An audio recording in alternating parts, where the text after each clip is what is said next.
Hi hello welcome to post 360. నేను మీ Murali రప్పలి. Vangalapudi Anitha madam గారు, ఈ అమ్మగారి గురించి చెప్పాలంటే చాలా బాధేస్తుంది నాకు. ఎందుకంటే మేడం గారు ఎప్పుడు వస్తారో, ఎప్పుడు మీడియా సమావేశం పెడతారో, దేనికోసం పెడతారో క్లియర్ గా అర్థమైపోతా ఉంటది. ఎప్పుడైతే జగన్మోహన్ రెడ్డి గారు ప్రజల్లోకి వస్తారో అప్పుడు మేడం గారికి పని పడింది. చంద్రబాబు నాయుడు గారు వీళ్ళంతా మాట్లాడతారమ్మా, ఈ టప్పుకు ఎల్లి కుమ్మి అంటారు. మేడం గారు వస్తారు, లప లప లప లల్లాడిచిపోతారు. చివరికి అందుట్లో ఏమి ఉండదు, సొటారం ఉంటది అనేసి ప్రతి ఒక్కరికి అర్థమైంది. ఇప్పుడైతే కొమ్మినేని శ్రీనివాసరావు గారి బెయిల్ ఆర్డర్ మీరు చదివారా?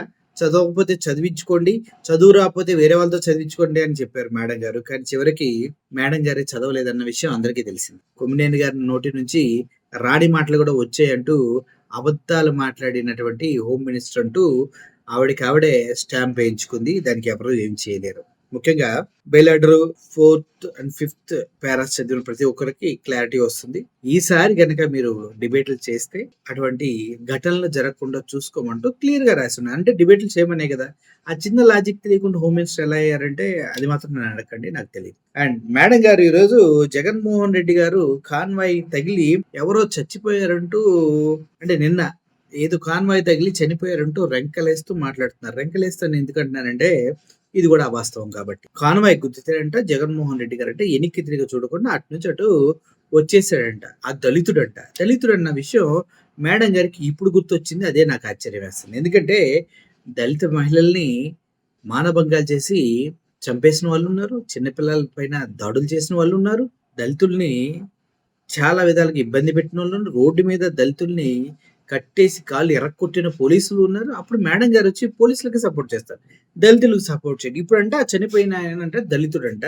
మేడం గారు ఫీల్ అవుతుంది. మేడం, మీ పోలీస్ ఎస్పీఐ చెప్పారు చనిపోయిన వ్యక్తికి జగన్మోహన్ రెడ్డి కాన్వాయ్కి ఎటువంటి సంబంధం లేదంట. కనీసం అదన్నా తెలుసుకొని మాట్లాడండి. మీరు ఒక ఉన్నతమైన పదవిలో ఉండి నోటికొచ్చినట్టు మాట్లాడితే ఎలాగా మేడం? మీ ఎస్పీ చెప్పిన మాటలు మీరు వినాలి కదా. మీరు ఆ లొకేషన్ లో లేరు కదా. ఆయన కదా సబ్జెక్ట్ డీల్ చేసింది. ఆయన క్లియర్ గా చెప్పారు కదా. కాన్వాయ్ లో లిస్ట్ అవుట్ కానీ వెహికల్ అది ప్రైవేట్ వెహికల్ అని క్లియర్ గా చెప్పి ఒక నెంబర్ కూడా చెప్పారు కదా. అది కూడా తెలియదా మీకు? నోరు వేసుకొని పడిపోయి జగన్మోహన్ రెడ్డి గారిని ఏదో ఒకటి అనేయాలి, అంతే కదా మేడం మీ టార్గెట్. విలువల గురించి మాట్లాడుతున్నారు మేడం. వా, ఏమన్నా విలువలా మేడం గారివి? సో మామూలు విలువలు కాదబ్బా, మామూలు విలువలు కాదు. చూద్దాం ఒకసారి ఆ విలువల గురించి ఒకసారి వీడియో మీకు కూడా.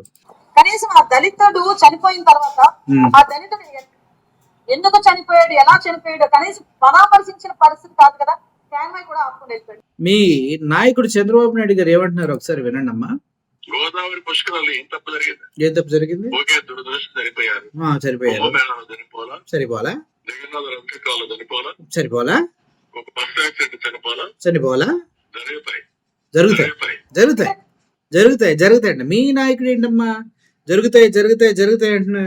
అండ్ ఇంకో విషయం చెప్పమంటావా అమ్మా? మీ నాయకుడు 2023లో ఒక మీటింగ్ పెడితే 3 చనిపోయారమ్మా. దాని గురించి మాట్లాడరా? దాన్ని ఏమంటే సాక్రిఫైస్ అంటారా మీరు? దాన్ని సాక్రిఫైస్ అంటారా? అండ్ డిసెంబర్ 2022లో మీకు గుర్తుంటుందమ్మా, కందుకూరు గుర్తుందమ్మా? మీరు కందుకూరు గుర్తుండే ఉంటది. ఆ కందుకూరు నేను వెళ్ళానండి. ఆ జెండా సెంటర్ దగ్గర లోపల నుంచి వస్తుంటే ఒక మురుగు నీరు పోయే ప్లేస్ ఒకటి ఉంది. అక్కడికి హెవీ వెహికల్స్ తో వచ్చినప్పుడు తొక్కిసలాట జరిగి అందుట్లో పడి 8 మంది చచ్చిపోయారమ్మా. గుర్తుందమ్మా? గుర్తులేదా? గుర్తు లేకపోతే రికార్డ్ తీసుకొని చూడండి. 8 మంది మురికి కాలువలో పడి చనిపోయారమ్మా తొక్కిసలాటలో. మరి అది ఎవడ తప్పమ్మా? చంద్రబాబు నాయుడు గారు తప్పు కదా. పుష్కరాల్లో దగ్గర 25 మంది చనిపోయారమ్మా. దానికి సంబంధించి సార్ గారు ఇప్పుడు ఎక్స్ప్లెనేషన్ ఇచ్చింది. ఏం జరిగింది పుష్కరాల్లో? కుంభమేళాలో జరగల, బస్ యాక్సిడెంట్ లో జరగల, అట్లాంటి జరుగుతానే ఉంటాయని సింపుల్ గా చెప్పారు కదా. మరి మీరేంది ఎగిరి మాట్లాడుతున్నారు మేడం? ఇంకా మేడం గారు అబ్బో చాలా బాగా మాట్లాడతారు madam. I like her. Clear గా మనం అర్థం చేసుకోవాలి అతని తాలూకా సైకో మెంటాలిటీ. అతని తాలూకు సైకో మెంటాలిటీ అర్థం చేసుకోవాలి. మీ తాలూకు ఉచితమైన నేరో మైండ్ సెట్ ని అర్థం చేసుకోవాలని నాకు అర్థం కావట్లా. నేరో మీ ఇంటర్వ్యూస్ మీరు చూడండి ఒకసారి, ప్రజల విశ్లేషణ ఒకసారి చూడండి. వస్తున్నారో లేదో మీకే అర్థం అవుతుంది. అర్థమైందా మేడం? నేరో మైండ్ సెట్ ని సైకో మైండ్ సెట్. ఏం మాట్లాడుతున్నారు మేడం మీరు? హోమ్ మినిస్టర్ అలా బిహేవ్ చేయండి ఉందాగా. మరి చీప్ గా కిందకి 70 సంవత్సరాలు వచ్చినాయి, ఇంత చీప్ గా మాట్లాడకండి. చాలా చీప్ ఏ బే అని ఓతున్నారు జనాలు. మనమందరం విలువలు పాటిస్తూ ఉమ్, వేరే వాళ్ళకి విలువలు చెప్తే ఉమ్. ప్రజలు అప్రిషియేట్ చేస్తారు. మరి మీరు 2023లో ముగ్గురు చనిపోయారు మీ మీటింగులో. డిసెంబర్ 2022లో కందుకూరులో 8 మంది చనిపోయారు. రాజమండ్రి పుష్కరాల్లో 28 మంది చనిపోయారు. మరి వాళ్ళ గురించి ఈ విలువలు పాటించే వాళ్ళు మాట్లాడలేదు. అప్పుడేమో అక్కడ జరగలా ఇక్కడ జరగలా అని సమాధానాలు చెప్పారు. ఇప్పుడేమో నిజంగా జగన్మోహన్ రెడ్డి గారి కాన్వాయ్ కొట్టకుండానే ఆ వ్యక్తి వేరే ప్రైవేట్ వెహికల్తో యాక్సిడెంట్ అయ్యి చనిపోతే దాన్ని జగన్మోహన్ రెడ్డి గారి పైన రుద్దాలని వంగలపూడి అనిత అమ్మగారు ప్రయత్నిస్తున్న విధానం చూస్తుంటే నాకు చాలా జాలేస్తుందబ్బా. ప్రజలు దీన్ని నమ్మరు కదా. మళ్ళీ మేడం గారి మీదకే మొన్న కొమ్మినేని శ్రీనివాసది బూమరాంగ్ అయి మూతి పగిలినట్టు ఇది కూడా పగులుతుందేమో అని నాకు డౌట్ వస్తుంది. గ్యారంటీగా వస్తుంది. మనకు విలువలు లేకుండా వేరే వాళ్ళకి విలువలు చెప్తారంటే ఏంటి సార్ మీరు విలువలు లేవని మా అనిత మేడం గారిని అన్నట్టుంది. ఎందుకంటే ఆవిడకి తెలిసి కూడా తప్పులు మాట్లాడుతున్నారు కదా. విలువల కోసం డిమాండ్ చేయడం కూడా తప్పే. ఈ చావుడికి కారణం జగన్మోహన్ రెడ్డి కాదా? ఇట్లా ఆ చావులకు కారణం జగన్మోహన్ రెడ్డి.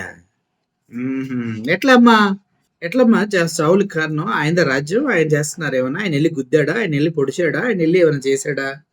ఆ చావులకు కారణం జగన్మోహన్ రెడ్డి ఎలా అవుతాడు? నోరుంది కదా అని వచ్చేసి పదవి ఉంది కదా అని ఇష్టం వచ్చినట్టు మాట్లాడితే ప్రజలు అన్నిటినీ చూస్తూ ఊరుకుంటారని ఒక భ్రమలో మీరంతా ఉన్నారు కదా. అది రాంగ్ మేడం. ఎందుకంటే ప్రజలకి అన్నీ చెప్పడానికి కొన్ని మీడియా సంస్థలు ఉన్నాయి. తెలుసుకున్న ప్రజలు ప్రశ్నించడానికి కొంత టైం దొరుకుతుంది. ఆ రోజు వచ్చిన రోజున మీరంతా కూడా తల్లకిందులుగా తపస్సు చేసినా కూడా ఏమీ లాభం ఉండదు. ఎందుకంటే మనిషికంటూ ఒక క్రెడిబిలిటీ ఉంటుంది. అది లేకుండా చేసుకున్నారు కొమ్మినేని గారి విషయంలో మీరు. అదేవిధంగా ఇప్పుడు మీ ఎస్పీ క్లియర్గా చెప్పాడు, కాన్వాయ్కి సంబంధం లేని వెహికల్తో యాక్సిడెంట్ అయింది, ఆయన చనిపోయాడని. మీరు వచ్చేమో జగన్ గుద్దేసి కూడా చూడకుండా వెళ్ళాడని సుళ్ళు కబుర్లు చెప్తున్నారు. ఏంటి మేడం ఇది? తప్పు కదా. మిమ్మల్ని ప్రతిసారి ఏదో విధంగా గొప్ప పని చేసిన మహిళగా పొగడాలనుకుంటారు మేడం. దళితురాలు కాబట్టి ఐ రెస్పెక్ట్ దళితురాలు కాబట్టి పొగడాలనుకుంటారు. కానీ మీరు ప్రతిసారి నాకు అవకాశం ఇవ్వట్లేదు. దయచేసి నెక్స్ట్ టైం అయినా నాకు అవకాశం ఇవ్వాలని మనసారా కోరుకుంటూ, ఇక పైన ఇలా చిల్లరగా ఏదో వచ్చి మాట్లాడేయకుండా కొద్దిగా డిగ్నిఫైడ్గా విషయం తెలుసుకొని విషయ పరిజ్ఞానంతో మాట్లాడాలని మనసారా కోరుకుంటూ సెలవు తీసుకుంటున్నాను. Thank you for watching this video. Murali signing off. Thank you so much.